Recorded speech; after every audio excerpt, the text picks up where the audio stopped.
Jangan pergi Malaysia, nanti kamu jadi kuli. Jadi kata-kata itu yang teman-teman aku bilang sebelum aku pergi ke Malaysia. Jadi itu orang kantor aku yang lama. Dulu aku kerja kantor guys, dan orang-orang kantor pas tahu aku mau kerja di Malaysia, dibilang, hah?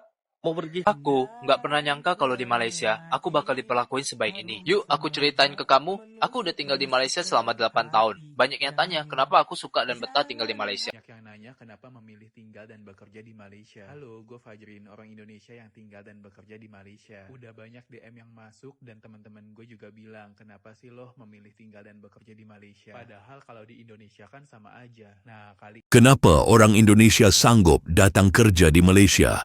Jawabannya, buat ramai terdiam. The world is at a turning point. We must act now, before it's too late.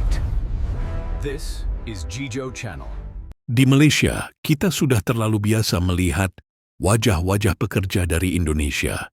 Dari tapak pembinaan, ladang kelapa sawit, kilang, restoran, hotel, sehinggalah ke rumah-rumah sebagai pembantu domestik.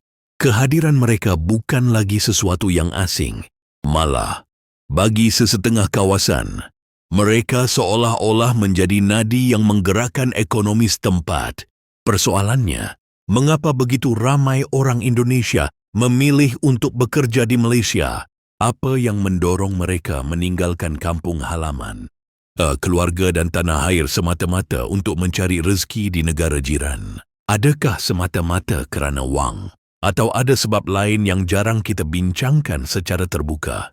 Inilah yang akan kita kupas hari ini. banyak yang nanya kenapa memilih tinggal dan bekerja di Malaysia. Halo, gue Fajrin, orang Indonesia yang tinggal dan bekerja di Malaysia. Udah banyak DM yang masuk dan teman-teman gue juga bilang, kenapa sih lo memilih tinggal dan bekerja di Malaysia? Padahal kalau di Indonesia kan sama aja. Nah, kali ini gue bakal share beberapa alasan kenapa gue memilih Malaysia untuk tinggal dan bekerja. Yang pertama, biaya hidup di Malaysia itu terjangkau banget, sama kayak di Indonesia. Makanan enak dan murah, mulai dari street food sampai restoran fancy. Semua bisa dinikmati tanpa bikin kantong bolong. Seru kan? Ya, kalau misalnya mau dihitung-hitung sih sama aja kayak di Indonesia sih. Yang kedua, lingkungan kerja di Malaysia itu seru. Di sini banyak perusahaan internasional dan orang-orangnya tuh ramah banget. Mereka sangat menghargai keragaman. Jadi kita bisa kerja dalam tim yang multikultural dan saling belajar satu sama lain. Yang ketiga, tinggal di Malaysia itu punya akses gampang ke tempat wisata keren loh. Cuma beberapa jam perjalanan, kamu bisa langsung menikmati pantai indah, hiking di gunung, atau explore pulau-pulau eksotis. Dan juga tiket pesawat dari Malaysia itu lebih murah kemana-mana. Ada yang pernah coba nggak? Tulis di komen ya. Jadi nggak cuma kerja, liburan juga asik. Yang keempat, kehidupan multikultural di Malaysia itu luar biasa loh. Di sini kalian bisa merayakan berbagai festival dari berbagai budaya. Misalnya, kita bisa ikut merayakan Hari Raya, Tahun Baru Cina, atau Deepavali bareng teman-teman dari berbagai latar belakang. Ini bikin hidup lebih seru sih. Dan terakhir, makanan Malaysia itu nggak ada tandingannya loh, sama aja kayak di Indonesia. Siapa sih yang nggak nolak nasi lemak, laksa, nasi kandar, dan lain-lainnya? Itu tuh salah satu menu wajib kalau misalnya kalian datang ke Malaysia. Pokoknya setiap sudut kota ada makanan enak yang bikin ketagihan loh. Nah, itu dia alasan gue kenapa pengen tinggal dan bekerja di Malaysia. Biaya hidup terjangkau, lingkungan kerja positif, akses ke wisata keren, budaya yang kaya, dan pastinya banyak makanan-makanan enak juga. Kalau kalian juga pengen pengalaman seru, Malaysia bisa jadi pilihan kalian loh. Siapa yang setuju? Tulis di komen ya. See you, bye-bye. Aku nggak pernah nyangka kalau di Malaysia, aku bakal diperlakuin sebaik ini. Yuk, aku ceritain ke kamu, aku udah tinggal di Malaysia selama 8 tahun. Banyak yang tanya, kenapa aku suka dan betah tinggal di Malaysia. Dulu, aku kira Malaysia itu tempat singgah aku doang. Tapi sekarang aku justru ngerasa ini adalah tempat yang aku cari selama ini. Kalian pernah nggak sih ngerasain hal ini di negara orang? Kalau ngomongin soal makanan dan biaya hidup, makanan di sini tuh jangan ditanya lagi. Murah, sedap, dan selalu bikin rindu. Bayangin, makan enak tiap hari tanpa mikir kantong jebol. 5 ringgit aja kamu udah bisa makan kenyang dengan rasa yang luar biasa. Ngomongin soal transportasi di sini tuh murah banget, mudah, efisien, bahkan naik pesawat ke Penang, Langkawi, ataupun ke Thailand juga rasanya tuh murah banget. Ngomongin soal lingkungan kerja, aku juga kerja di sini, dan dunia kerja di Malaysia tuh sehat banget, jam kerja yang efisien, rekan kerja yang suportif dan tidak rasis, dan yang paling aku suka, mereka tuh menghargai kita tanpa pandang asal negara kita. Ngomongin soal warga lokal. Masyarakat di sini tuh selalu menerima. Sebagai pendatang asing, aku nggak pernah ngerasa kalau aku ini warga asing. Warga di sini tuh hangat, sopan, dan selalu menghormati perbedaan. Kadang aku suka lupa kalau aku ini bukan warga lokal. Malaysia bukan tempat aku lahir, tapi di sini aku ngerasa aku diterima. Awak rasa apa yang buat Malaysia ini istimewa di mata orang luar? Saya nak dengar cerita dari awak, cerita sedikit dekat ruang komen ya. Kalau kamu pernah ke Malaysia, hal kecil apa sih yang bikin kamu merasa kamu dihargai di Malaysia? Cerita di komen ya.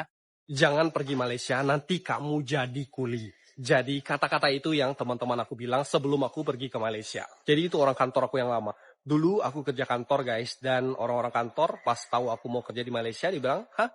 Mau pergi ke Malaysia? Paling-paling di sana jadi kuli. Tapi aku tetap yakin aja kalau Malaysia itu nggak seburuk yang mereka pikirkan. Dan setelah saya pindah sini ya benar aja. Kehidupan lebih membaik. Kerja di sini ya baik banget. Malahan dari segi gaji, dan dari segi pekerjaan, oke. Seperti yang udah aku bilang sebelumnya, gajinya oke, pekerjaannya oke. Ya, kalau aku dulu kerja kantor, guys. Kerja kantor, kerja office, kalau sini bilang, itu gaji berapa? Paling mentok 3 juta. Gaji pokok 2,100,000. Kayak gitu. Itu tahun 2001 ya, di Pontianak. Oke. Jadi aku nggak bandingin dengan tempat lain, tapi aku bandingin dengan tempat kerja aku yang lama, yaitu di Pontianak. Dulu aku ingat banget, posisi kita ya, yang paling tinggi itu gaji sekitaran 5 juta. Itu yang paling tinggi loh guys. Kalau kita misalnya kerja di Malaysia, dengan gaji 5 juta itu kerja apa? Kerja kopitiam. Itu udah dapat gaji 5 juta. Apalagi kalau misalnya banyak lembur, banyak kerjaan. Apalagi banyak ada orang yang ambil kerjaan 2 tempat, 3 tempat. Bisa 3.000, 10 juta. Bahkan lebih tuh guys.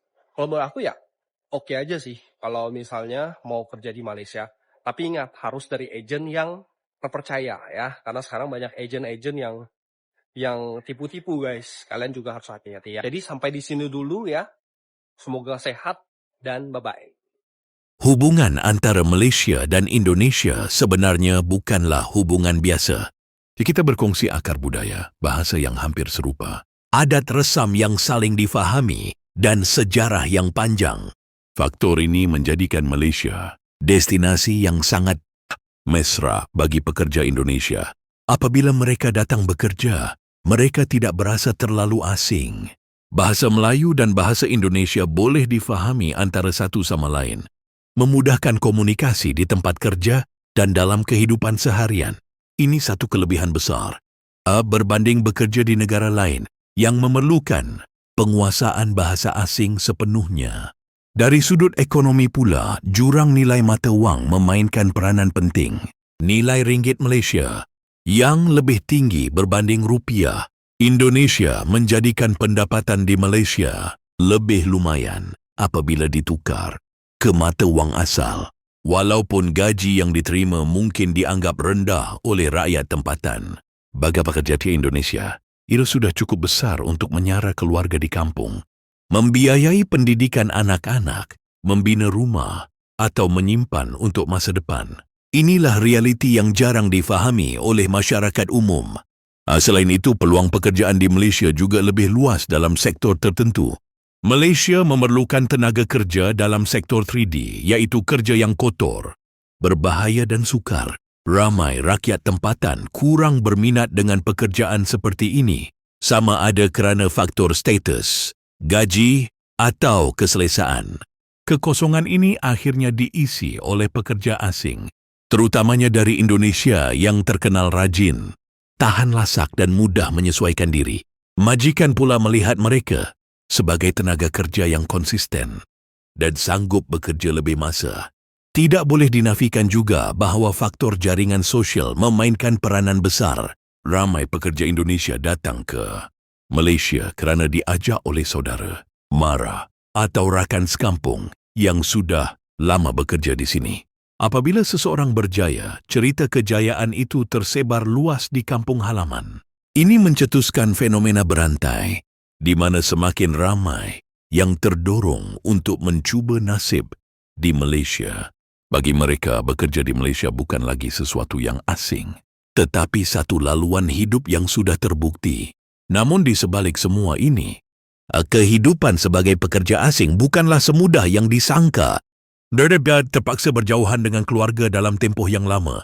Ada yang hanya pulang setahun sekali. Malah ada yang bertahun-tahun tidak bertemu anak-anak sendiri.